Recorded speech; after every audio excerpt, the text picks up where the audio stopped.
छिटो अनि मिठो खल्पी बनाउने तरिका। आउनुहोस् आज म तपाईहरुलाई काँक्राको खल्पी बनाउन सिकाउने छु। सबैभन्दा पहिले त मैले काँक्रोलाई टिपेर ल्याएँ अनि मैले काँक्रोलाई धोएँ। I built a trophy, yes!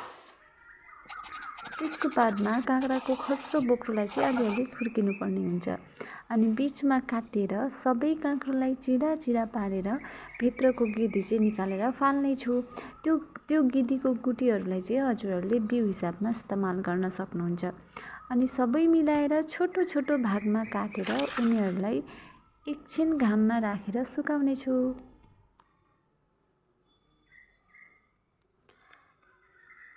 ल हाम्रो काँक्राहरू यतिकै सुकिसकेपछि स्वाद अनुसारको हर्दी, स्वाद अनुसारको नुन, त्यसको बादमा मसलाहरू अनि यो चाहिँ रेड चिली पिसेको तोरीको धुलो सबै थोक मिक्स गरेको मैले हालेँ। अनि चाहिँदो तेल पनि माथिबाट हालेर आज चाहिँ मैले काँचै तेल हालेकी छु र मजाले यसलाई चलाएर मिलाउने। ल तयार भइसकेको छ हाम्रो काँक्रोको खल्पी। यो खल्पी चाहिँ खान यति मिठो हुन्छ साथीहरू, यति मिठो हुन्छ तपाईहरुले चाहिँ अम्लो चाटे गर्नुहुन्छ।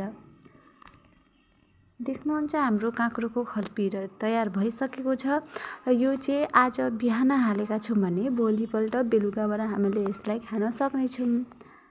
कस्तो लाग्यो कमेन्ट गर्नुहोला।